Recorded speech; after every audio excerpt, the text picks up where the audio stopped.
ஊர் டிவியின் சொல்லதிகாரம் புதிய அத்தியாயம் ஒன்றோடு நாங்கள் உங்களை இன்றைய தினம் சந்திக்கின்றோம். அல்-அக்ஸா தேசிய பாடசாலையின் கேட்போர் கூடத்திலிருந்து இந்த சொல்லதிகாரம் நிகழ்ச்சி ஒவ்வொரு பாடசாலைகளுக்கிடையில் இடம்பெறப் போகின்ற மிகப்பெரிய ஒரு நிகழ்வாக கருதப்பட காத்திருக்கிறது. அந்த வகையில் முதற்கட்டமாக அந்தந்த பாடசாலைகளில் இருந்து ஒவ்வொரு அணியை தெரிவு செய்து பின்னர் இந்த கட்பிட்டி வளையத்திலிருந்து ஒவ்வொரு அணிகளாக இறுதிப் போட்டியின் ஒரு சாம்பியன்களை தீர்மானிக்க இருக்கின்ற நிகழ்ச்சிதான் இந்த சொல்லதிகாரம்.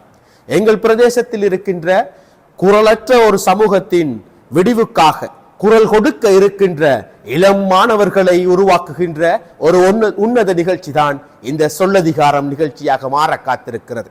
அந்த வகையில் இன்றைய தினம் நாங்கள் அல்-அக்ஸா தேசிய பாடசாலையின் 2 மாணவ குழுக்கள் ஒன்றோடு ஒன்று தமிழோடு மோத காத்திருக்கிறார்கள். சொல்லதிகாரம் நிகழ்ச்சியில் 2 குழுக்கள் இன்றைய தினமும் அறிமுகப்படுத்த காத்திருக்கிறோம். அந்த வகையில் எனது இடப்புறத்திலே அல்-அக்ஸா தேசிய பாடசாலையின் முதலாவது குழுவாய் அந்த குழுவை தலைமை தாங்குகிறார் அல்-அக்ஸா தேசிய பாடசாலையின் கலைப்பிரிவில் கல்வி கற்கின்ற மாணவி இக்ரா அவர்கள். அடுத்து ரஹ்மி அகமது தரம் 11 கல்வி கற்கும் ரஹ்மி அகமது அவர்கள்.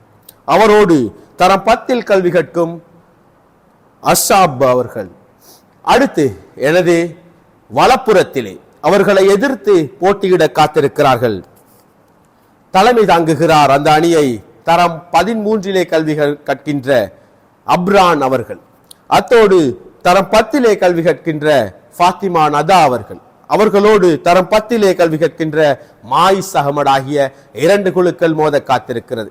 இந்த குழுக்களின் தலையங்கமாக வழங்கப்பட்டிருக்கிறது சமூக வலைத்தளங்கள் மாணவர்களை வளர்க்கவில்லை என்று வாதிடுகிறது எனது இடப்புறத்தில் இருக்கின்ற அணி. சமூக வலைத்தளங்கள் மாணவர்களை வளர்க்கின்றது என்று வாதிட காத்திருக்கிறது எனது வலப்புறத்திலே இருக்கின்ற அணி. இந்த அணியின் வெற்றி தோல்வியை தீர்மானிப்பதற்காக மிகச்சிறந்த 3 நடுவர்கள் எங்களோடு இணைய காத்திருக்கிறார்கள். அல்-அக்ஸா தேசிய பாடசாலையின் தமிழ் மொழியினை பயிற்று கொடுக்கின்ற ஆசிரியர் பெருந்தகைகள் எம்மோடு இணைந்திருக்கிறார்கள். அந்த வகையிலே ஆசிரியை MM இன்சிஃபா அவர்கள் எங்களோடு இணைந்திருக்கிறார் இந்த நிகழ்ச்சியின் நடுவராக. அவரோடு F நுஸ்ரின் பானு அவர்களும் எங்களோடு இணைந்திருக்கிறார் இந்த நிகழ்ச்சியின் நடுவர்களாக. அவரோடு MNF சுஹானா அவர்களும் எங்களோடு இணைந்திருக்கிறார் இந்த நிகழ்ச்சியின் நடுவர்களாக. இப்போது நாங்கள் இந்த நிகழ்ச்சி பற்றிய அறிவுறுத்தல்களை நோக்கினால் முதலிலே தலைமை உரையோடு ஒரு தலைவர் தனது உரையை ஆரம்பிக்க காத்திருக்கிறார். அவருக்கு 5 நிமிடங்கள் வழங்கப்படும். பின்னர் ஒவ்வொருவருக்கும் 3 நிமிடங்கள் வழங்கப்பட காத்திருக்கிறது. இறுதியிலே வெற்றியாளர் யார் என்ற தெரிவு செய்யப்பட காத்திருக்கிறார்கள். எனவே முதல் சந்தர்ப்பம் இது. எனது வலப்புறத்தில் இருக்கின்ற அணிக்கானது சமூக வலைத்தளங்களின் பாவனை மாணவர்களை வளர்க்கிறது என்று வாதிடுவதற்காக அந்த அணியின் தலைவர் அஃப்ரான் அவர்களுக்கான சந்தர்ப்பம் இது. இது இடிப்பது மலைக்காக, என் இதயம் துடிப்பது தமிழுக்காக.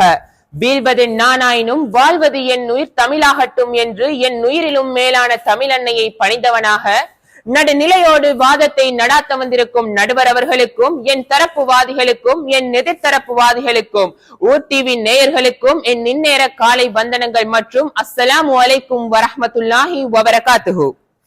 தலைவர் என்ற ரீதியிலே தலைப்பை வரையறை செய்ய வேண்டிய கடப்பாட்டில் இருக்கின்றேன். அந்த வகையிலே நடுவர் அவர்களே, இன்று எமக்கு தரப்பட்ட தலைப்பானது சமூக வலைத்தளங்கள் மாணவர்களை வளர்க்கின்றது. ஆம், நிச்சயம் சமூக வலைத்தளங்கள் மாணவர்களை வளர்க்கின்றது. இணையம் என்பது வளர்ந்து வரும் விஞ்ஞானத்தின் புதிய ஒரு கண்டுபிடிப்பாகும். அன்றைய 8 தொடங்கும் காலம் இது. இணையத்தை விட்டு மனிதன் வாழ்க்கையில் மனிதர்களாகிய நாம் தப்பி சென்று விட முடியாது.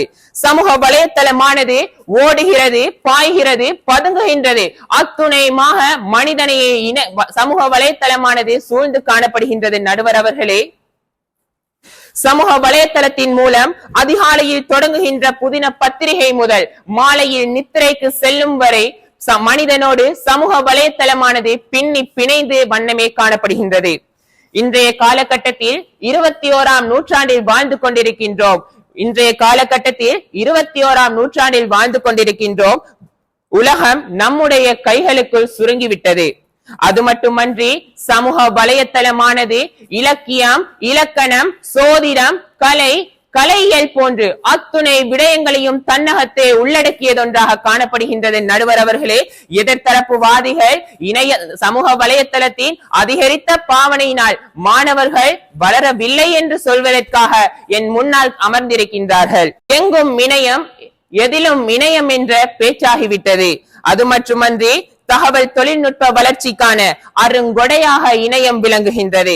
கொடுக்க கொடுக்க குறையாத அமுத சுரப்பி போன்று கேட்டதை நினைத்ததை என் நேரமும் கொடுத்து உதவக்கூடிய ஒரு அறிவியல் அம்சமாகவே இந்த சமூக வலைத்தளங்கள் காணப்படுகின்றது. அது மட்டுமன்றி நடுவர் அவர்களே, எந்த ஒரு விடயத்தை எடுத்துக்கொண்டாலும் தங்களுடைய இலகுவான செயலையை பார்ப்பது அவசியமானதொன்றாக காணப்படுகின்றது. அதே போன்று தான் தாங்கள் சிறியவர்கள் முதல் பெரியவர்கள் வரை சமூக வலைத்தளங்கள் மூலம் நன்மையினையே அதிகளவாக பெற்றுக் கொள்கின்றனர்.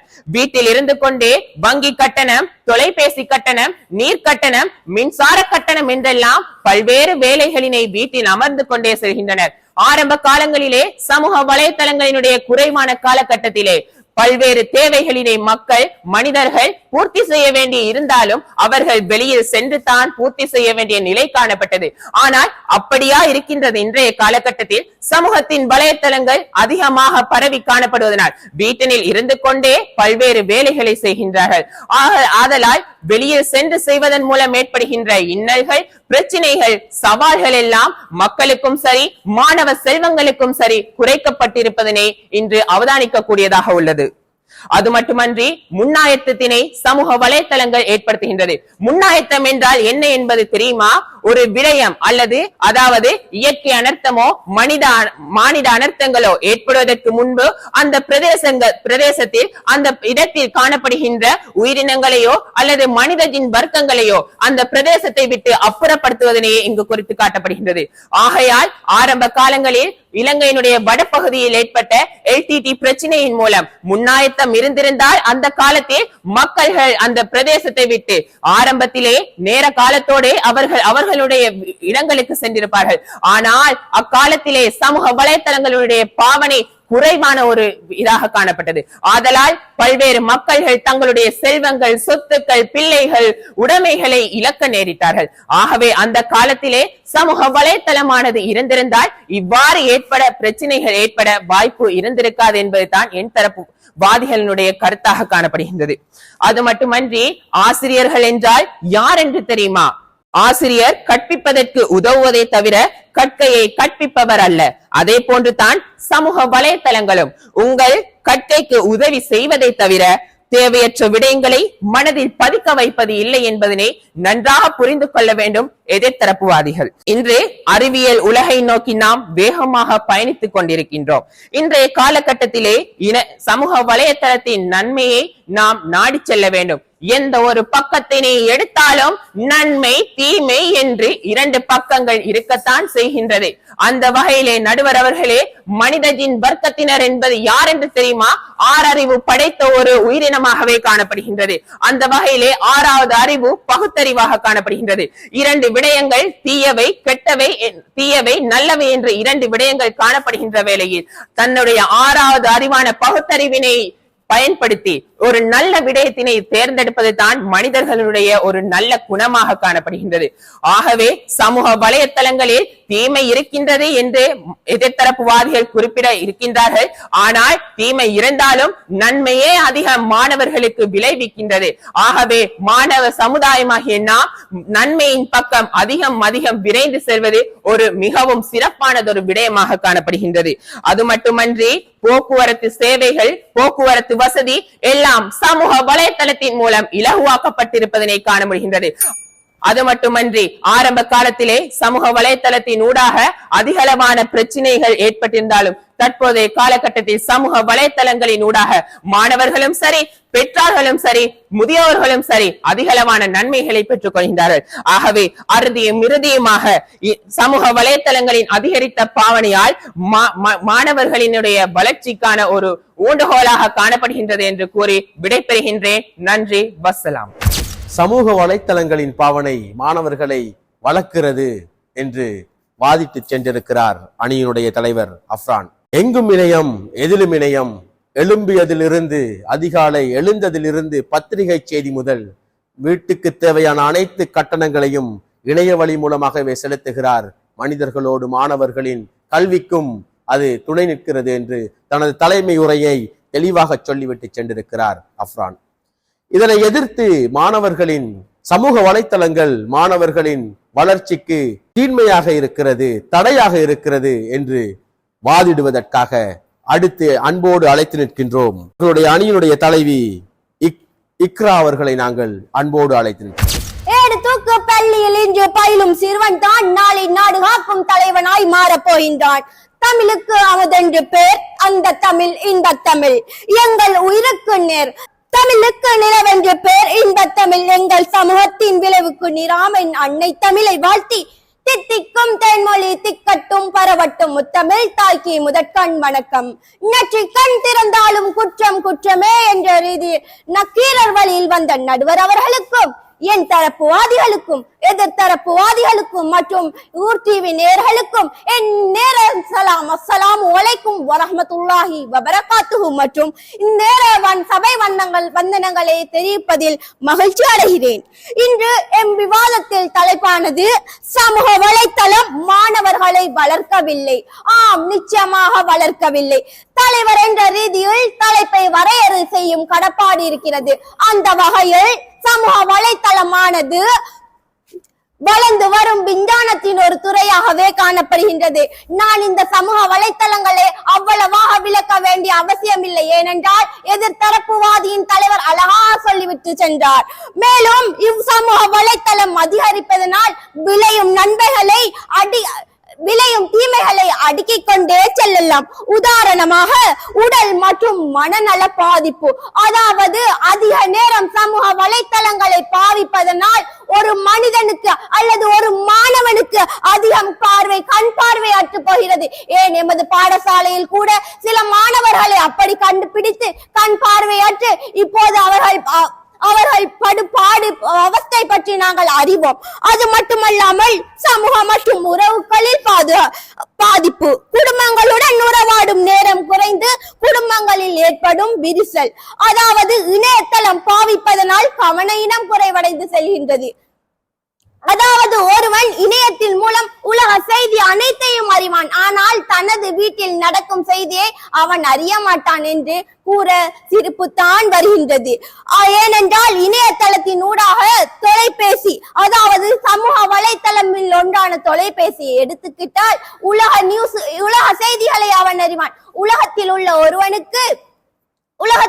ஒருவனுக்கு புற்றுநோயாம், அயல் உள்ள ஒருவனுக்கு இதயம் வருத்தமா என்று பல ஊர்களில் உள்ள நோய்களை தெரிந்த அவனுக்கு வீட்டில் உள்ள ஒருவனுக்கு சீனி வருத்தம், பக்கத்து வீட்டில் உள்ள ஒருவனுக்கு காய்ச்சல் என்ற செய்தி அறியாத நிலை தற்போது மாணவர்கள் மத்தியில் காணப்படுகின்றது. ஏனென்றால் தமது தொலைபேசியை எடுத்துக்கொண்டு அறைக்குள் சென்று மாணவர்கள் தமது உலக செய்திகளை பார்த்து தமது வீட்டு செய்திகளை பார்க்க முடியாத ஒரு சூழ்நிலை காணப்படுகின்றது. மேலும் கொடுஞ்சுடர்களால் ஆபத்து நேரிடுகிறது. ஒரு தனிப்பட்ட விடயத்தை தொலைபேசியில் சேகரித்து வைத்த விடயங்கள் அனைத்தும் கொடுஞ்சுடர்களால் சட்ட விரோதமாக திருடப்பட்டு கொடுஞ்சுடர்களின் மிரட்டலுக்கு உட்பட்டு அவர் தற்கொலைக்கு கூட முயற்சி செய்கிறார். இது அனைத்தும் நடக்கின்றது எதிரில் இந்த சமூக வலைத்தளங்களில் மாத்திரமே தான். மேலும் பெண்ணின் சுதந்திரத்தை எடுத்துக்கிட்டால் அன்றைய காலத்தில் பெண் வெளியே செல்வதற்கு தான் பயப்படுவார். ஆனால் இன்றைய காலத்தில் வீட்டுக்குள் இருப்பதற்கு கூட அவள் பயப்பட்டு வருகிறார். ஏன்? இந்த கொடுஞ்சுடர்களால் தான். அவர்கள் ஹெக் எனும் ஒரு அறிமுகத்தை படுத்தி அதிலிருந்து அவர்களது தனிப்பட்ட விடயங்களை திருடி அதிலிருந்து அவர்களை மிரட்டலுக்கு உட்பட்டு தனது சுதந்திரத்தை கெடுத்து தான் செய்ய விரும்பும் வேலையை கூட செய்ய முடியாத நிலையில் காணப்படும் பெண்ணின் சுதந்திரம் அற்று போகிறது இந்த சமூக வலைத்தளங்களிலூடாக. மேலும் இவ்வாறு தீமைகளை அடுக்கிக் கொண்டே செல்லலாம். தீமைகள் அதிகரித்து கொண்ட தில்லை தற்போது இளைஞர்கள் மட்டுமன்றி சிறுவர்களிடம் பரவலாக காணப்படுகிறது. அதாவது தமது வீடியோக்களை சமூக வலைத்தளங்களிலூடாக போடுகிறார்கள். அதாவது ஒரு பக்கம் நன்மை இருந்தாலும் கூட தீமையில் தான் அதிகமான மக்கள், கவர்ச்சி எதில் இருக்கிறதோ அதை தேடித்தான் மாணவர்கள் அனைவரும் நாடி செல்வார்கள். அதை மறுக்கவும் முடியாது, மறக்கவும் முடியாது என்பதே உண்மை. ஆனால் இப்போது ஒரு சிறுவன் தமது திறன்களை வெளிப்படுத்தும் விதமாக நாடகங்கள், அதாவது யார் அடுத்த விஜய், யார் அடுத்த சூப்பர் ஸ்டார் போன்றவற்றை செய்து கொண்டு அதில் மூலம் அவர்கள் வீடியோக்களை பயிர்கிறார்கள். ஆனால் அவர்களது கல்வி கேள்விக்குறியான ஒன்றாகவே காணப்படுகின்றது. அதாவது இப்போது கல்வி பாடசாலையில் நடைபெற்றுக் கொண்டிருக்கும் ஆசிரியரோ கரும்பலகையில் நின்று பாடத்தை படித்துக் கொண்டிருந்தால் பிள்ளையின் மனநிலை அங்கு எமக்கு கமன் வந்திருக்கும் என அப்படி என்ற ஒரு யோசனை மூலம் அவன் அன்று முழுவதும் பாடசாலையில் இருந்து படிக்க முடியாத ஒரு சூழ்நிலையே காணப்படுகின்றது. மேலும் மாணவர்களுக்கும் ஆசிரியர்களுக்கும் உள்ள இடைத்தொடர்பு இல்லாம போகும் ஒரு சூழ்நிலையும் தற்போதைய சூழ்நிலையில் காணப்படுகின்றது. அதாவது கல்வியை எடுத்துக்கிட்டால் அதிகம் சமூக வலைத்தளங்களில் பயிர்கிறார்கள் என்றலாம். ஆனாலும் இருந்தாலும் எப்படி என்றால் சமூக வலைத்தளங்களில் எமக்கு தெரிந்த விடயங்களை நாம் கேட்டு அறிவோம். அவர்கள் எமக்கு பணம் கூட வருவதற்கு கூட அவர்கள் படிப்பை நிறுத்தி விடுவார்கள். ஆனால் எமது ஆசிரியர்கள் எமக்கு எவ்வளவு விளங்கவில்லை என்றாலும் பக்கத்தில் நின்று எமது தோலை தட்டி கொடுத்து அவர்களுக்கு நல்ல புத்தியை கூறுவார்கள். எனக்கு என் விவாதத்தை நடத்துவதற்கு நேரம் காணாமல் இருப்பதனால் அதிகமாக சமூக வலைத்தளம் அதிகரிப்பதனால் அதிகம் விளைவது தீமைதான் என்று ஆணித்தரமாக கூறி விடைபெறுகின்றேன். நன்றி. சமூக வலைத்தளங்களின் பாவனை மாணவர்களை வளர்க்கவில்லை என தன் பக்கவாதத்தை தலைமையுரையோடு ஒப்புவித்து சென்றிருக்கிறார் மாணவி இக்ரா அவர்கள். இப்போதைய சமூகம் தொலைபேசிகளுக்குள்ளே புதைந்து போயிருக்கிறது, உறவுகளோடு உறவாடுகின்ற காலங்கள் குறைக்கப்பட்டிருக்கிறது என்று மிக தெளிவாக சொல்லி இருக்கிறார். எங்கோ இருக்கின்ற ஒருவருக்கு நோய் இருக்கிறது, ஆனால் உள்வீட்டில் உள்ளவரின் நோய் தெரியாமல் மாற்றி இருக்கிறது இந்த சமூக வலைத்தளம் என வாதிட்டு சென்றிருக்கிறார். விறுவிறுப்பாக ஆரம்பித்த சொல் அதிகாரம் நிகழ்வு. இப்போது நாங்கள் சிறிய வர்த்தக விளம்பர இடைவேளைக்கு பின்னர் மீண்டும் இணைவோம். இது சொல் அதிகாரம் அத்தியாயம் 1. ஆக குறைஞ்ச விலையில வீட்டுக்கு தேவையான பொருட்கள் எடுக்கணுமா? இன்றைக்கு போங்க ஆனவாசல் ரோட்ல இருக்கிற மர்ஹபா ஸ்டோர்ஸ்க்கு. அங்க போனீங்கன்னு சொன்னா உங்க வீட்டுக்கு தேவையான எல்லா வகையான பொருட்களையும் அவங்க வச்சுக்கிறாங்க. அதாவது உங்களோட பட்ஜெட்டுக்கு ஏத்த மாதிரி ஆக குறைஞ்ச விலைக்கு அவங்க தரத்துக்கு தயாராகிறாங்க. மர்ஹபா ஸ்டோர்ஸ், வீடு செல்லும் போது.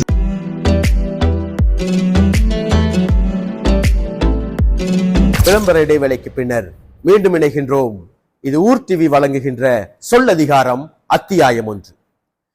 எம் பிரதேசத்தின் இலைமறை காய்களாக இருக்கின்ற சொல்லாற்றல் மிக்க, பேச்சாற்றல் மிக்க இளம் சமூகத்தை உருவாக்கும் முனைப்போடு ஆரம்பிக்கப்பட்ட நிகழ்ச்சியின் முதலாவது அத்தியாயத்தின் முதல் நிகழ்வு சொல் அதிகாரம் அத்தியாயம் 1. சமூக வலைத்தளங்கள் மாணவர்களை வளர்க்கிறது, சமூக வலைத்தளங்கள் மாணவர்களை வளர்க்கவில்லை என்ற தலைப்போடு வாதிட்டுக் கொண்டிருக்கிறார்கள் அல்லக்ஸா தேசிய பாடசாலையின் மாணவ குழுக்கள். அடுத்து சமூக வலைத்தளங்கள் மாணவர்களை வளர்க்கிறது என்று வாதிட வருகிறார் ஃபாத்திமா நதா அவர்கள். இது உங்களுக்கான சந்தேகம். திக்கும் தேன் தமிழ் திக்கட்டும் பரவட்டும். முத்தமிழ் தாயிற்கே என் முத்தான முதல் வணக்கம். நல்லதொரு தீர்ப்பினை வழங்க காத்திருக்கும் நடுவர் அவர்களே, என் தரப்பு வாதத்தை ஒட்டி பேச வந்திருக்கும் என் தரப்புவாதிகளே, என் தரப்பு வாதத்தை வெட்டி பேச வந்திருக்கும் என் எதிர்த்தரப்புவாதிகளே, உர்ரிவி நேயர்களே, உங்கள் அனைவருக்கும் எனது இணைய அஸ்ஸலாம். அஸ்ஸலாமு அலைக்கும் வரஹ்மத்துல்லாஹி வபரகாத்துஹு மற்றும் வணக்கம். சமூக வலைத்தளங்கள் மாணவர்களை வளர்க்கின்றது. சமூக வலைத்தளம் என்றால் உலகை சுருக்கி காட்டிடும் ஒரு அற்புத படைப்பே சமூக வலைத்தளங்களாகும். சமூக வலைத்தளங்கள் எம் வாழ்வில் ஒரு இன்றியமையாத ஒரு அங்கமாக மாறிவிட்டது. சமூக வலைத்தளத்தினூடாக பல்வேறு வேலைகளை எம்மால் செய்து கொள்ள முடிகிறது. பல தேடற்பொறிகளினூடாக எமது வேலைகள் இலகுவாக்கப்படுகின்றது, எமது வேலைகளும் மீதியாக்கப்படுகின்றது. ஏன் சமூக வலைத்தளங்கள் கல்வி கற்கின்ற மாணவர்களுக்கு மிக உச்ச பயனை அளிக்கின்றது. அதாவது மாணவர்கள் சமூக வலைத்தளத்தின் ஊடாக சென்று தம்முடைய கல்வியினை தாமாகவே கற்கின்றார்கள். ஒரு கல்வியை கற்க வேண்டும் என்றால் ஒரு ஆசிரியரை தேடி ஒரு மாணவர்களால் குறிப்பிட்ட நேரத்திற்குள் இருந்து ஒரு குறிப்பிட்ட நேரத்திற்குள் தான் அந்த கல்வியை கற்க முடியும். ஆனால் சமூக வலைத்தளங்கள் இருந்தால் தமக்கான நேரத்தை ஒதுக்கி சமூக வலைத்தளத்தின் ஊடாக கல்வியை கற்றுக்கொள்ளலாம். அது மட்டுமல்லாது தற்போதைய பாடசாலைகளில் நிறைய விதமான சமூக வலைத்தளங்கள் பரம்பி காணப்படுகின்றது. ஏன் நம்முடைய பாடசாலைகளிலும் தான் பாடசாலையை சுற்றி சமூக வலைத்தளங்கள் பரம்பி காணப்படுகின்றது. உதாரணமாக ஒரு கல்வியை கற்க வேண்டும் என்று ஒரு ஆசிரியர் கரும்பலகையில் வெண்கட்டினால் எழுதி மாணவர்களுக்கு புரிய வைப்பதை விட ஒரு சமூக வலைத்தளத்தின் முன்னால் மாணவர்களை அமரச் செய்து சமூக வலைத்தளத்தில் காட்சிகளை பதிவிடச் செய்து அவர்களின் அந்த விடயங்கள் அவர்களின் மனதில் ஆழமாக பதிந்துவிடும். என் எதிர்த்தரப்புவாதி ஒருவர் கூறினார், தீமையான விடயங்கள், ஆபாசமான விடயங்கள் இணைய சமூக வலைத்தளத்தில் இருக்கின்றது என்று. ஏன் உங்களுடைய கண்களில் ஆபாசமான படங்களும் தீமையான விடயங்களும் உங்களுடைய கண்களில் தென்படுகின்றது? நல்ல விடயங்கள் அந்த சமூக வலைத்தளங்கள் இருக்கின்றது, அதை தேடி படியுங்கள், அது உங்களின் வாழ்க்கைக்கு உதவும். ஒரு கேள்வியை நான் உங்களிடம் முன்வைக்கலாம் என்று நினைக்கின்றேன். ஏன் உங்களில் யாராவது கூறுங்கள் பார்ப்போம், உங்களுடைய கைகள் இப்பொழுது சமூக வலைத்தளங்கள் அதாவது தொலைபேசி இல்லை என்று ஒவ்வொருடம் கைகளிலும் ஒரு தொலைபேசி கண்டிப்பாக இருக்கும். நீங்கள் இவ்விவாதத்திற்கான குறிப்புகளை அதாவது நோட்ஸ் அதையெல்லாம் உங்களுடைய அறிவுகளின் ஊடாக எடுத்தீர்கள் என்று நிச்சயமாக இல்லை. மனசாட்சியை தொட்டு கூறுங்கள். உங்களுடைய சமூக வலைத்தளத்தின் ஊடாக தொலைபேசியின் ஊடாக சென்று குறிப்புகளை தேடி இங்கு எம் முன் விவாதிட வந்துள்ளீர்கள். ஆகவே உறுதியுமாக கூறுகின்றேன், சமூக வலைத்தளங்கள் மாணவர்களை வளர்க்கின்றது என்று கூறி என் தரப்பு வாதத்தை முடித்துக் கொள்கின்றேன். நன்றி, வஸ்ஸலாம். இப்போதைய காலகட்டத்தில் மாணவர்கள் ஆசிரியர்களை தேடிச் செல்ல வேண்டிய அவசியமில்லை. மாணவர்கள் வீட்டில் இருந்தவாறே இணையதளங்கள் மூலமாக அவர்களுக்கு தேவையானவற்றை கற்றுக்கொள்ளலாம் என்று பல வகையான தரவுகளை ஒப்புவித்து சென்றிருக்கிறார். சமூக வலைத்தளங்கள் மாணவர்களை வளர்க்கிறது என்று வாதிட்டு சென்றிருக்கிறார் மாணவி ஃபாத்திமா நதா அவர்கள். அடுத்து இந்த சந்தர்ப்பம், சமூக வலைத்தளங்கள் மாணவர்களை வளர்க்கவில்லை என்று தன் பக்க வாதத்தை வழங்குவதற்காக மாணவன் ரஹ்மி அகமது அவர் முகம் காட்டி எம்பக்கம் சரியான தீர்ப்பை வழங்க காத்திருக்கும் நடுவர் அவர்களே, வெற்றி தோல்வி இரண்டையும் சமமாக மதிக்கும் எதிரணியினரே, என் தரப்பினரே, ஆசிரியர்களே, ஊர் டிவி நேயர்களே, உங்கள் அனைவருக்கும் என் இனிய சலாம், அஸ்ஸலாமு அலைக்கும் மற்றும் வணக்கம். இன்று உங்கள் முன் சமூக வலைத்தளங்கள் மாணவர்களை வளர்க்கவில்லை என்ற தலைப்பில் வாதிட வந்திருப்பது நான் எம்ஏஆர் ரஹ்மி அஹ்மத். இந்த சமூக வலைத்தளங்களால் மாணவர்கள் பல்வேறு தீமையை தான் அடைகிறார்கள் என்று கூறினால் அது பொய்யாகாது. உடலியல் மற்றும் உளவியல் ரீதியாகவும் தீமைகளை அடைகிறார்கள் மாணவர்கள். உடலியல் தீமைகளை நோக்கினால் பிரதானமானது கண். மனிதர்களின் முத்துக்களாக காணப்படும் கண்களை கூட பறிக்கும் வள்ளுவ சக்தி படைத்ததுதான் இந்த சமூக வலைத்தளங்கள். இந்த சமூக வலைத்தளங்களின் அதிகரித்த பாவனையால் எமது கண்களுக்கு கண் வலி, மங்கிய பார்வை மட்டும் ஏற்படாமல் எமது கண்கள் முற்றுமுழுதாக போகக்கூடிய வாய்ப்பு கூட இருக்கிறது என்றால் அது உண்மைதான் நடுவர் அவர்களே. இதற்கு சிறந்த ஒரு உதாரணமாக நான் கூற இருக்கிறேன். ஹரியானா மாநிலத்திலே இந்தியாவிலே 30 வயது பெண்மணி ஒருவர் திடீரென தனது கண் பார்வையை இழந்துள்ளார். இதற்கு காரணம் என்னவென்று வைத்தியர்களிடம் விசாரித்து பார்த்தால் இந்த பெண்மணி தனது ஒவ்வொரு நாள் தனது அன்றாட வாழ்க்கையிலே இந்த சமூக வலைத்தளங்களை அதிகமாக பாவித்திருக்கிறாள் என்பது தெரிய வருகிறது. இந்த சமூக வலைத்தளங்கள் தான் இவரது கண்களை பறித்துள்ளது. அதே போன்று இன்னொரு விடயம்தான் இந்த உறக்கமின்மை. இந்த உறக்கம் என்பது மனிதனது அன்றாட வாழ்க்கையில் எந்த விடயத்தில் மாற்றம் ஏற்பட்டாலும் இந்த உறக்கத்திலே மாற்றம் ஏற்பட முடியாது. அண்மையிலே 102 வருடங்கள் உடைய ஒரு வயோதிபரிடம் நீங்கள் 102 வருடங்கள் உயிருடன் இருக்க என்ன வழியை பின்பற்றுகிறீர்கள் என்று கேட்டபோது அவர் ஒரே வார்த்தையில் உறக்கம் என்ற பதிலை கூறி இருக்கிறார். இதன் மூலம் நாங்கள் உறக்கத்தின் முக்கியத்துவத்தை அறிந்து கொள்ளலாம் நடுவர் அவர்களே. இப்படிப்பட்ட உறக்கத்தை கூட எங்களது கண்களுக்கு விளங்கிட்டு எம்மை தூங்க விடாமல் செய்திருக்கிறது இந்த வலைதளங்கள். ஆகவே இந்த வலைதளங்கள் எமக்கு அதிகம் தீமையை விளைவிக்கின்றது என்பதை உடலியல் ரீதியாக கூறலாம். உளவியல் ரீதியாகவும் எங்களுக்கு தீமைகள் ஏற்படுகின்றது. உண்மையில் நடந்த சம்பவம். வலைதளங்களிலே பிரசித்தி பெற்ற ஒன்றுதான் இன்ஸ்டாகிராம். அந்த இன்ஸ்டாகிராம் தனது வலைத்தள வேலையை சரியாக செய்கின்றதோ இல்லையோ, இடைத்தரகு வேலையை சரியாக செய்கின்றது. எத்தனை உறவுகள் மலர்கிறது, எத்தனை உறவுகள் உடைகிறது. உறவுகள் நல்ல உறவுகளா? அதுதான் இல்லை. அண்மையில் நடந்த சம்பவம், எனது நண்பன் ஒருவன் 1.5 ஆண்டுகளாக இந்த இன்ஸ்டாகிராமிலே ஒரு பெண்ணை காதலித்து வந்தான். கேட்டால் முகம் பார்க்கா காதல் புனிதமானது என்பான். அண்மையில் தான் தெரிய வந்தது அது பெண்ணே இல்லை, ஆண். இது போதாதா? இந்த வலைத்தளங்கள் தீமையைத்தான் விளைவிக்கின்றது. இதற்கு வலைதளம் என்று பெயர் வைத்ததற்கு பதிலாக காதல் தளம் என்று பெயர் வைத்தால் சிறந்தது போலும். அதே போன்று இன்னொரு சம்பவம், கொழும்பிலே தாமரை தடாகத்தில் இருந்து ஒரு பெண் குதித்து தனது உயிரை மாய்த்து கொண்ட சம்பவம் நாம் அனைவரும் அறிவோம். இதற்கு மூல காரணமும் இந்த சமூக வலைதளங்கள் தான். இந்த சமூக வலைதளம் ஒரு மனிதனது உயிரை மாய்த்து கொள்ள தூண்டுகின்ற அளவு கொடூரமானது. அதே போன்று தான் மாணவர்களிடையே தன்னம்பிக்கை. முன்னரெல்லாம் தன்னம்பிக்கை வேண்டுமென்றால் திருமதி பாரதி, சுல்தானா பர்வீன் போன்றோரின் விழிப்புணர்வு பேச்சுக்களை கேட்பது வழக்கம். ஆனால் இப்போதெல்லாம் சுருள்களை செய்து, அதாவது ரீல்ஸ் செய்து அவற்றை இந்த வலைத்தளங்களிலே பதிவிட்டு கருத்து பெட்டியில் வரும் கருத்துக்களை அவதானித்து தான் தன்னம்பிக்கை பெறுகிறார்கள். உண்மையில் பெறுகிறார்களா? அதுதான் இல்லை. ஏனெனில் அவற்றில் கருத்து பெட்டியில் கருத்துக்களை முன்வைக்கும் மனிதர்கள் அவ்வளவு அனுபவம் படைத்தவர்கள் அல்ல.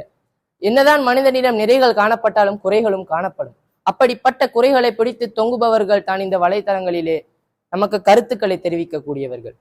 ஆகவே இந்த வலைதளங்களால் மாணவர்களிடையே தன்னம்பிக்கை மிக மிக குறைந்து செல்கின்றது என்பதையும் நான் முன்வைக்க விரும்புகிறேன் நடுவர் அவர்களே. இவை எல்லாவற்றையும் முன்வைத்து இந்த வலைத்தளங்கள் மாணவர்களை வளர்க்கவில்லை என்று கூறி, மாணவர்களை வளர்க்கவே இல்லை என்று கூறி எனது வாதத்தை முடித்துக் கொள்கிறேன். நன்றி.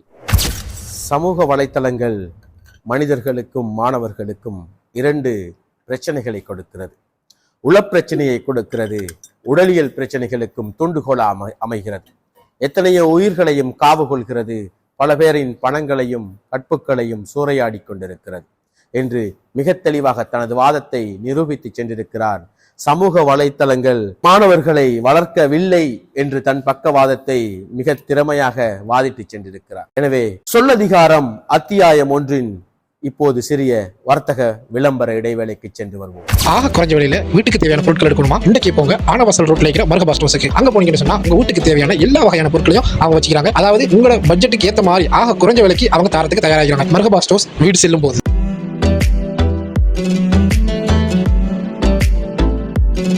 வர்த்தக விளம்பர இடைவேளைக்கு பின்னர் மீண்டும் இணைந்து கொள்கின்றோம். இது சொல் அதிகாரம் அத்தியாயம் 1. அல்-அக்ஸா தேசிய பாடசாலையின் 2 மாணவர் குழுக்கள் ஒன்றோடு ஒன்று தமிழோடு போரிட்டுக் கொண்டிருக்கிறார்கள். சமூக வலைத்தளங்கள் மாணவர்களை வளர்க்கிறது என்று எனது வலப்புறத்திலும், சமூக வலைத்தளங்கள் மாணவர்களை வளர்க்கவில்லை என்று எனது இடப்புறத்திலும் வாதிட்டுக் கொண்டிருக்கிறார்கள். அந்த வகையில் சமூக வலைத்தளங்கள் மாணவர்களை வளர்க்கிறது என்று அடுத்து தன் பக்கவாதத்தை நிறுத்த வருகிறார் மாணவர் மாயிஸ் அகமது அவர்.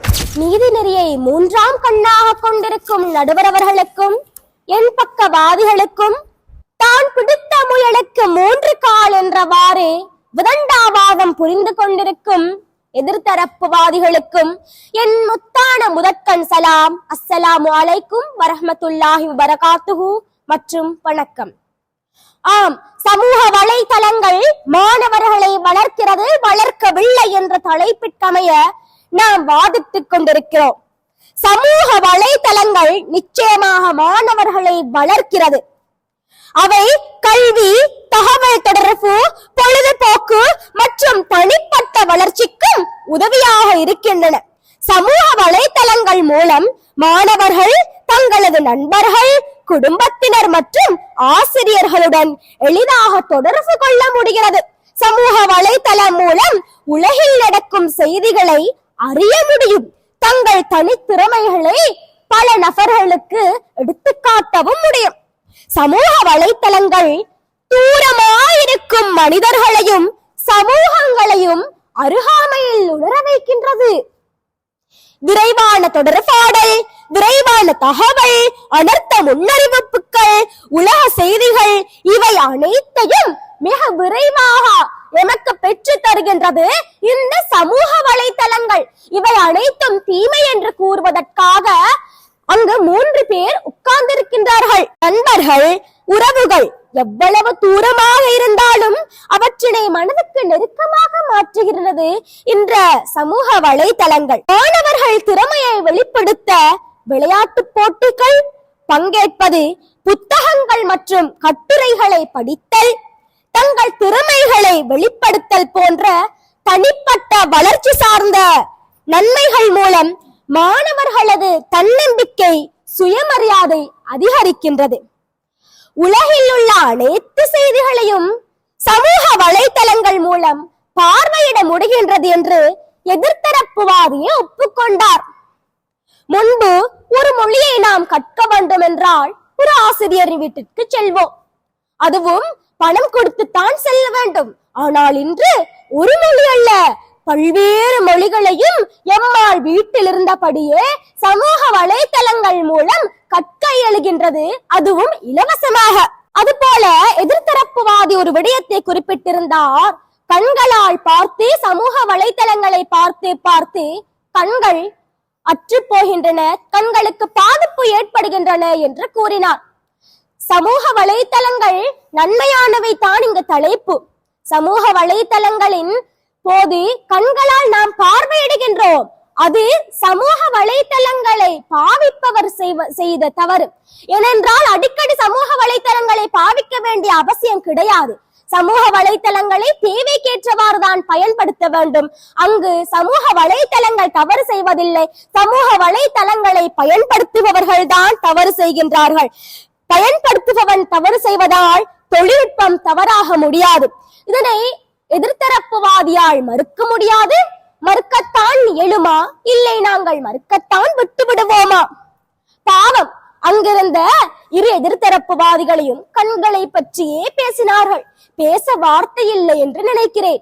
அரைத்த மாவையே அரைத்துக் கொண்டிருக்கிறார்கள். அதிலும் எதிர்த்தரப்புவாதி ஒன்று குறிப்பிட்டார். எதிர்த்தரப்புவாதி மட்டுமில்ல, அனைவரும் குறிப்பிட்டார்கள்.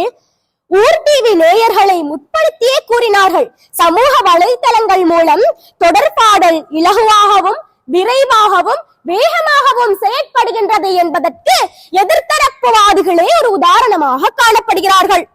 தனிப்பட்ட தகவல்கள் திருடப்படுகின்றது என்றும் எதிர்த்தரப்புவாதி முன்வைத்தார். தனது தனிப்பட்ட தகவல்களை பாதுகாப்பான முறையில் வைத்திருந்தால் ஏன் தகவல்கள் திருடப்பட போகின்றன? அது மட்டுமல்ல, பெண்கள் வீடியோ செய்கின்றார்களாம், அவை சமூகத்தில் விமர்சனத்திற்கு உள்ளாகி அப்பெண் தற்கொலையும் செய்து கொள்கிறாளாம். அது சமூக வலைதளங்களது தீமை அல்ல, சமூக வலைதளங்களை பயன்படுத்துகின்றவன் செய்யும் தவறு.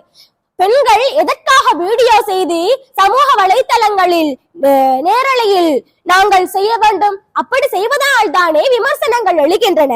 எதிர்த்தரப்புவாதி ஒன்று கூறினார். நூலகம் சென்று அன்றைய காலம் புத்தகம் படிப்பார்களாம், இன்று நூலகமே செல்வது கிடையாதாம். ஏன் நூலகம் செல்ல வேண்டும்? எம்மால் வீட்டில் இருந்தபடியே பல்வேறு புத்தகங்களை படிக்கையில் இருக்கிறது. எத்தனை நாளைக்கு தான், எவ்வளவு காலத்திற்கு தான் புத்தகங்களை எம்மால் மரங்களை வெட்டி சாய்த்து தயாரிப்பது? அதற்கு பதிலாக சமூக வலைதளங்களிலேயே எம்மால் புத்தகங்களை படித்துக் கொள்ள முடியும். திருவள்ளுவர் கூறுகிறார், தம் மக்களின் அறிவுடைமை தமது குடும்பத்தினருக்கும் இன்பம் பயப்பதை விட உலகத்தில் இருக்கலாம் இன்பம் பயப்பதே சிறப்பு என்று கூறுகிறார். ஆம், சமூக வலைதளத்தினால் அனர்த்த செய்திகள் மற்றும் பல்வேறு செய்திகளை உடனுக்குடனாக எம்மால் தெரிந்து கொள்ள இயலுகிறது. எந்தெந்த காலத்தில் எந்தெந்த கருவிகள் இருக்கிறதோ அந்த கருவி உதவியோடுதான் நீங்கள் வெற்றி பெற முடியும். அதாவது அறிவனை என்ப உளவோ கருவியால் காலம் வளர்ந்து செய்யும் என்று வள்ளுவர் கூறியதை எதிர்த்தரப்புவாதிகள் மறுத்துவிட்டனர். எனவே நான் ஒன்றை கூறி விடைபெறுகிறேன். சமூக வலைதளங்கள் எமக்கு நன்மையை பயக்கின்றன. நாணயத்தின் இருபக்கங்கள் போன்ற தீமைகளும் நன்மைகளும் உள்ளன. நன்மைகளை நாம் எடுத்துக்கொள்ள வேண்டும். சமூக வலைதளங்களை எமக்கு அடிமையாக கொண்டால் எவ்வித தீங்கும் நேர வாய்ப்பே இல்லை. காற்றுள்ள போதை தூற்றிக்கொள் என்று கூறி சமூக வலைதளங்கள் நன்மையானவையே என்று கூறி விடைபெறுகிறேன். நன்றி, வணக்கம். சமூக வலைத்தளங்களின் பாவனை மாணவர்களை வளர்க்கிறது என்று வாதிட்டிருந்தார் மாயிஷ் அகமது அவர்கள். சமூக வலைத்தளங்களின் தவறுகள் அல்ல, எதிர்த்தரப்புவாதிகள் சொல்லுகின்ற குற்றச்சாட்டுக்கள் எல்லாம் சமூக வலைத்தளங்களின் பாதிப்பல்ல, சமூக வலைத்தளங்களை பாதிக்கின்றவர்களின் தவறு. அதனால்தான் தற்கொலைகளும் கண் பார்வையற்ற நிலைமைகளும் வருகிறது என்று உடைத்தெறிந்திருக்கிறார் எதிர்த்தரப்புவாதிகளின் கருத்துக்களை. மாயிஸ் அகமது அவர்களுடைய கருத்துக்களையும் அவர்களுடைய தகவல்களையும் தகர்த்தெறிந்து இந்த சொல்லாடுகளம் அத்தியாயம் ஒன்றின் முதலாவது நிகழ்வின் இந்த சொல் அதிகாரம் நிகழ்வின் அத்தியாயம் ஒன்றின் முதல் நிகழ்வின் இறுதி போட்டியாளராய் சமூக வலைத்தளங்கள் மாணவர்களை வளர்க்கவில்லை என்று தன்பக்க வாதத்தை நிலைநிறுத்த வருகிறார் அசாப் அவர்கள். இது உங்களுக்கான சந்தர்ப்பம். செந்தமிழே உயிரே நருந்தேனே என நீ நலம்தானே, உன்னை போற்றி பாடவோ ஒரு ஆயுள் போதுமோ, பிறப்பிலே துவங்கி தமிழில் இயங்கி தமிழால் மயங்கி தமிழை வணங்கி தரணியை ஆள காத்திருக்கும் என் உடன்பிறப்புகள் மற்றும் நடுவர் அவர்கள், ஓர் டிவி நேயர்கள், என் தரப்புவாதிகள் எதிர்த்தரப்புவாதிகள் அத்தனை பேரையும் வணங்கி வாழாட போகிறேன் என் தலைப்பில் இறங்கி. சமூக வலைதளம் இன்று பெரும் பாதிப்பை ஏற்படுத்துகின்றன, குறிப்பாக மாணவர்களின் வளர்ச்சிக்கு. அவை பல வகையில் எதிர்மறையான விளைவுகளை உண்டாக்குகின்றன. சமூக வலைதளங்கள் மாணவர்களை வளர்க்கவில்லை என்பதை நான் இங்கு சில காரணங்கள் மூலம் நான் குறிப்பிடுகின்றேன். முதலாவதாக அதிக நேரம் செலவிடல், அதாவது அதிக நேரம் கழிப்பது மாணவர்களின் படிப்பும் பிற முக்கியமான செயல்களும் பாதிக்கப்படுவது வழக்கம். இது அவர்களது திறமைகளையும் முன்னேற்றத்தையும் தடை செய்யக்கூடிய ஒன்றாக காணப்படுகின்றது. மற்றும் நாளொன்றுக்கு சுமார் பல மணித்தியாலங்கள் மாணவர்கள் சமூக வலைத்தளங்களை பயன்படுத்துகின்றனர். நாளுக்கு நாள் புதிய புதிய வசதிகளோடு டிக்டாக், இன்ஸ்டாகிராம், யூடியூப் போன்ற செயலிகள் மெருகூட்டல் காரணமாக அதன் பயன்பாடும் அதிகரித்துள்ளன. மற்றும் பெற்றோர் பிள்ளைகளுக்கு நேரம் ஒதுக்குவதில்லை, மாறாக பிள்ளைகள் பெற்றோருக்கு நேரம் ஒதுக்குவதில்லை. இவ்வாறு அதிகரிப்பதன் காரணமாக மாணவர்களின் வளர்ச்சியை பாதிக்கின்றன. மற்றும் முன்பு கூறியது போன்று மாணவர்கள் சமூக வலைத்தளங்களை அதிகம் பயன்படுத்துவதனால் பல நோய்கள் ஏற்படுகின்றன. உதாரணமாக கண் நோய்கள், மன அழுத்தம், மூளை சார்ந்த நோய்கள், உறக்கமின்மை போன்ற நோய்களை குறிப்பிடலாம். இரண்டாவதாக அவதானமின்மை, அதாவது சமூக வலைதளங்களில் அதிகம் ஈடுபடுவது உள்ளத்தின் கவனத்தை தொலைத்தே விடும். இதனால் மாணவர்கள் தங்கள் படிப்பை நன்றாக கவனிக்க முடியாது, மிகுந்த சிரமங்களையே நேரிட முடியும் என ஆணித்தரமாக அடித்து கூறுகின்றேன். அது மட்டுமல்லாது இன்று இந்த சில மோசமான சமூக வலைதளங்கள் மாணவர்களை ஆக்கிரமித்து வருகின்றது. உலகில் ஒருவரை ஒருவர் தெரியாமல் வாழலாம், ஆனால் உலகமயமாதல் காரணமாக உலகம் ஒரு கிராமமாக மாறிவிட்டது. இதனால் இதற்கு அடிமையாகின்றனர் இந்த அப்பாவி மாணவர்கள். மற்றும் சமூக வலைதளங்கள் உருவாக்கப்பட்டது ஏன்? நல்ல தொடர்புகளை பேணுவதற்கும் வியாபார நடவடிக்கைகளுக்கும் சிலவற்றுக்கும் தான். ஆனால் தற்போது இது மாணவர்களின் மூளையை ஆக்கிரமித்து வந்து கொண்டிருக்கின்றது. அது மட்டும் இல்லாமல் உலகம் உள்ளங்கைக்கு கொண்டு வந்திருந்தாலும் அதற்கு அடிமையாகி உள்ளோம் என்பதை அறியாமல் இருக்கின்றனர் இந்த மாணவர்கள். மற்றும் சில விடயங்களில் உண்மை தன்மையே இருப்பதில்லை, உண்மைக்கு புறம்பானவை, பொது மக்களையும் வாசகர்களையும் ஏமாற்றக்கூடிய ஒன்றாக காணப்படுகின்றது இந்த மோசமான சமூக வலைத்தளங்கள். மூன்றாவதாக சமூக வலைத்தள பாவனை. சமூக வலைத்தள பாவனை மாணவர்களின் அறிவுத்திறனை முற்றுமுழுதாக குன்றிவிட செய்கிறது. மனிதன் சிந்தித்து மூளைக்கு வேலையை கொடுத்து செய்ய வேண்டிய கணக்குகள் போன்ற பல விடயங்கள் கணினியினதும் உதவியுடன் செய்வது போன்றவற்றை குறிப்பிடலாம். மாணவர் சமுதாயத்தை குறிவைத்து ஆபாசமான தகவல்களையும் படங்களையும் வெளியிடுகின்றன இந்த இன்டர்நெட் கிளப்புகள். எவ்வாறாக இருப்பினும் இந்த சமூக வலைதள கல்வியை எடுத்துக்கொண்டால் மாணவர்கள் ஆசிரியர்கள் என்ற நேரடியான கல்வி முறை போன்று இருக்காது, பல குறைபாடுகளையும் கொண்டு காணப்படுகின்றது. மற்றும் நேரடியாக கற்பதை விட நேரடியாக கற்பதையும் சந்தேகமின்றி கற்பதையும் இழக்கின்றனர் இந்த மாணவர்கள். அடுத்து எதிர்த்தரப்புவாதிகள் கூறலாம், நாங்கள் வாதிடுவது கூட சமூக வலைதளங்களில் தான் என்று. ஆனால் அப்படி அல்ல. இந்த ஊடகங்கள் எதற்கு பயன்படுத்த வேண்டுமோ அதற்கு தான் பயன்படுத்த வேண்டும். அதற்கு பயன்படுத்த மறுத்து இது எல்லா தீய விஷயங்களோ அது அனைத்தையும் பகிர்ந்து கொள்கின்றனர். ஆனால் நாம் இத்தருணத்தில் எந்த விடயத்திற்கு பயன்படுத்த வேண்டுமோ அவ்விடயத்திற்கு தான் பயன்படுத்துகின்றோம். நான் ஒரு விடயம் கேட்கின்றேன், யாராவது நடாத்தி இருக்கிறாங்களா? அனைவரும் நடாத்துறாங்க. எப்படின்னா, யார் அடுத்த லிட்டில் ஸ்டார், யார் எடுத்த சூப்பர் ஸ்டார், யார் எடுத்த விஜய், யார் எடுத்த நயன்தாரா என்று இது இப்படி இருக்கிற நல்லவர்கள் அனைவரையும் சினிமாக்காரர்களாக மாற்றுகின்றன இந்த சமூக வலைத்தளங்கள். யாராவது இப்படி செய்வதில்லை. யார் எடுத்த அன்னை தெரேசா, யார் எடுத்த அப்துல் கலாம் என்று என்ன செய்கிறீர்கள் என்று கேட்டால் ஆடல் பாடல் கொண்டாட்டம் என்றுதான் கூறுகின்றார்கள். இதை தவிர இந்த சமூக வலைத்தளங்கள் எம்மை போன்று மாணவர்களுக்கு ஏதாவது கொடுக்கிறதா? ஒன்றுமே கிடையாது நடுவர் அவர்களே. தரப்புவாதி கூறினார், அனைத்து மாணவர்களின் கைகளிலும் தொலைபேசி இருக்கின்றது, அத்தான் வளர்ச்சி என்று. ஆனால் அப்படி அல்ல, அனைத்து மாணவர்களின் கைகளிலும் தொலைபேசி இருப்பதனால் அது வியாதி என்றே நான் கூறுகின்றேன். அது மட்டுமல்லாது மூன்றாம் வாதி கூறினார், கணக்குகள் கணினியின் உதவியுடன் செய்வதனால் நேரம் விரயமாகும் என்று. மற்றும் அறிவுத்திறன் கூடுகிறது, ஆனால் அப்படி அல்ல, இப்படி செய்வதனால் சுய முயற்சி வீண் விரயமாகவும் இருக்கின்றது. அடுத்து மூன்றாம் வாதி கூறினால் எவ்வளவு நேரத்திற்கு தான் புத்தகங்களை வாசிப்பது என்று. மற்றும் இப்படி கூறினால் இப்படி புத்தகங்களை உருவாக்குவதனால் மரங்கள் அழிக்கப்படுகின்றது என்று. அப்படி அல்ல, மரம் ஒன்று அழிக்கத்தான் இன்னொன்று ஆக்கப்படுகின்றது என்பதை நான் கூறுகின்றேன். மற்றும் சங்ககால புலவர்கள் கம்பராமாயணம் போன்ற இலக்கியங்களை உருவாக்க உதவியது சமூக வலைத்தளங்களா? இல்லை, அவர்களது சுய முயற்சி. அக்காலம் தொட்டு இக்காலம் வரை அதன் தகமை பொறிக்கப்பட்டுள்ளது.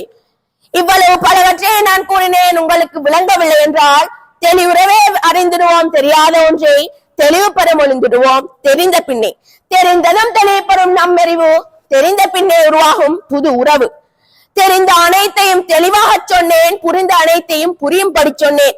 பேச்சினில் தீப்பற்றி உண்மையை கைப்பற்றி பொய்மையை வெளியேற்றி தமிழ் அன்னையை போற்றி பெறுவேன் பெருவெற்றி. அனைவருக்கும் நன்றி கூறி எனது வாதத்தை நிறைவு செய்கின்றேன். நன்றி. சமூக வலைத்தளங்களின் பாவனை மாணவர்களை வளர்க்கவில்லை என்று தன் பக்க வாதத்தை நிலைநிறுத்தி இருக்கிறார். சமூக வலைத்தளங்களின் பாவனையால் பெற்றோர்களுக்கு மாணவர்களை பார்க்க நேரமில்லை, அவர்களுடைய பிள்ளைகளுக்கு பெற்றோர்களை பார்க்க நேரமில்லை. இப்படி பலதரப்பட்ட தரவுகளை முன்வைத்து சென்றிருக்கிறார். இன்னும் சூடு பிடித்திருக்கிறது இந்த சொல்லதிகாரம் நிகழ்ச்சி. இந்த சந்தர்ப்பம் தொகுப்புரை வழங்குவதற்காக சமூக வலைத்தளங்கள் மாணவர்களை வளர்க்கவில்லை என்று தனது தொகுப்புரையை வழங்குவதற்காக அணியினுடைய தலைவியும் உயர்தரத்திலே படித்துக் கொண்டிருக்கின்ற மாணவியுமான இக்ரா அவர்களுக்கான சந்தர்ப்பம். சமூக வலைத்தளங்கள் மாணவர்களை வளர்க்கவில்லை என்ற தொகுப்புரையை உங்களிடம் முன்வைக்க ஆசைப்படுகின்றேன். ஆம், நல்ல விடயங்கள் கூட இந்த சமூக வலைத்தளங்களில் இன்று இருக்கின்றது தான். ஆனால் எந்த ஒரு மாணவனும் எந்த ஒரு சமுதாயமும் எதில் கவர்ச்சிக்கரம் அதிகமாக இருக்கின்றதோ அதை நாடித்தான் அவர்கள் செல்வார்கள். இதை யாராலும் மறுக்கவும் முடியாது, மறைக்கவும் முடியாது. நேரம் பார்க்காமல் பாவிக்கின்றனர் இந்த சமூக வலைத்தளங்களில். உறக்கம் என்பது 12 மணியை கூட தாண்டுகின்றது எமது சமுதாயத்தில். அன்றைய காலம் இது நள்ளிரவாக இருந்தது. தற்போது இது மாலை 6 மணி போன்று காணப்படுகின்றது மாணவர்களிடத்தில். இளைஞர் மனதில் நாளை என்ன செய்யலாம் என்ற ஒரு நினைத்த சமுதாயம் இப்போது நாளை என்ன நடக்க போகின்றது என்ற ஒரு பதட்ட நிலையில் சமுதாயம் காணப்படுகின்றது. மற்றும் இடைத்தொடர்பு, பல்வேறுபட்ட இடைத்தொடர்பு இந்த சமூக வலைத்தளங்களில் ஊடாகவே தோன்றுகின்றது. புதிய உறவு, புதிய கதைகள், புதிய பேச்சுகள், புதிய ஒவ்வொரு விடயமும் புது தொடங்கி இன்று எமது மாணவர்களை வளர்க்காத ஒரு சூழ்நிலை காணப்படுகின்றது. ஆம், மொழியில் கூட இப்போது ஒரு பிரச்சனை. அதாவது ஆங்கிலம் மாறி தமிழும் மாறி தங்கிலீஷ் என்ற ஒரு பொது மொழியை உருவாக்கின்றன இந்த சமூக வலைத்தளங்கள் பாவிப்பனையாளர்கள். அதாவது தமிழுக்கே தமிழ் மொழி தேடும் நிலை இப்போது மாணவர்கள் மத்தியில் காணப்படுகின்றது. அவ்வாறு ஒரு நிலை இப்போது சமூக வலைத்தளங்களினால் காணப்படுகின்றது. மேலும் திருவள்ளுவர் கூறிய போன்று திருக்குறளும் கவிஞர்கள் பாடிய கவிதைகளும் தற்போது யாராவது இயற்றுள்ளார்களா? எதிர்த்தரப்புவாதிகளே, யாராலும் இயற்ற முடியாது. ஏன்? இந்த சமூக வலைத்தளங்கள் அவ்வளவு மனிதர்கள் மாணவர்கள் மத்தியில் மனதில் உறுதி கொண்டு இருக்கின்றது, ஆணித்தளமாக வளர்ச்சி அடைந்துள்ளது.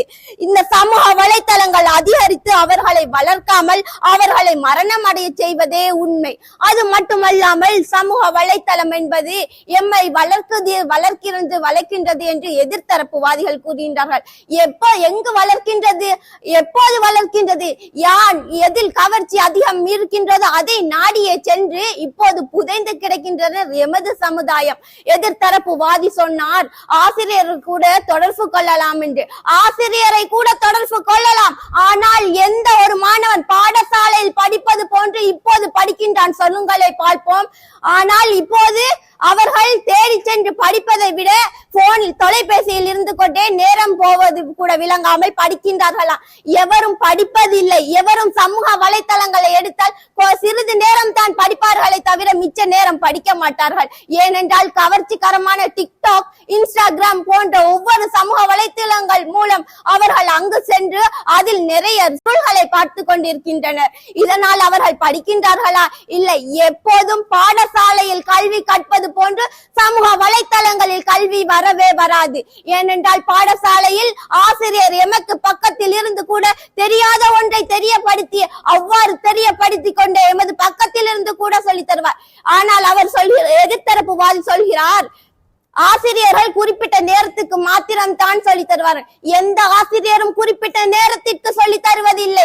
அவர்களிடம் நாம் எமக்கு இது விளங்கவில்லை, இந்த நிமிடம் விளங்கவில்லை என்று சொன்னாலும் அவர் பக்கத்தில் நின்று அதை விளக்கப்படுத்தும் நிலை இப்போது ஆசிரியர்களிடம் காணப்படுகின்றது. ஆகையால் இறுதியும் மறுதியுமாக கூறுகின்றேன், சமூக வலைத்தளங்கள் மாணவர்களை வளர்க்கவில்லை வளர்க்கவில்லை வளர்க்கவில்லை, இதுதான் உண்மை என கூறி விடைபெறுகின்றேன். நன்றி. சமூக வலைத்தளங்களின் பாவனை மாணவர்களை வளர்க்கவில்லை என்று தனது தொகுப்புரையை முடித்து சென்றிருக்கிறார் அந்த அணியினுடைய தலைவி மாணவி இக்ரா அவர்கள். அடுத்து சமூக வலைத்தளங்கள் மாணவர்களை வளர்க்கிறது என்று தனது தொகுப்புரையை வழங்குவதற்காக அணித்தலைவர் மாணவன் அஃப்ரான் அவர்கள். மீண்டும் சபைக்கு வணக்கத்தினை தெரிவித்துக் கொண்டு ஊடிவி நேயர்களை மீண்டும் சந்திப்பதில் மகிழ்ச்சி அடைகின்றேன். சமூக வலைத்தளங்கள் மாணவர்களினை வளர்க்கின்றது. ஆம், சமூக வலைத்தளங்கள் மாணவர்களை வளர்க்கின்றது என்ற தலைப்பில் நான் உங்கள் முன் தொகுப்புரையினை வழங்க வந்துள்ளேன். என்னுடைய இரண்டு தரப்பினர்களும் சமூக வலைத்தளங்கள் மாணவர்களை வளர்க்கின்றது என்று சிறந்த முறையில் நுண்ணியமாக மற்றவர்களுக்கு விளங்கக்கூடிய வகையில் நன்றாக சொல்லிவிட்டு சென்றார்கள். ஆனால் எதிர்த்தரப்பு வாதிகளோ நாங்கள் ஏதோ கதைக்க வேண்டும், ஏதோ பேச வேண்டும் என்பதற்காக ஒரு தலைப்பிற்கு பொருந்தாத விடயங்களை எல்லாம் கூறிக்கொண்டிருந்தார்கள். பெண்களினுடைய பாதிப்பு என்று பெண்களுக்கு ஏற்படுகின்ற பாதிப்பினையே எதிர்த்தரப்பு முதலாவது சகோதரி சொன்னார்.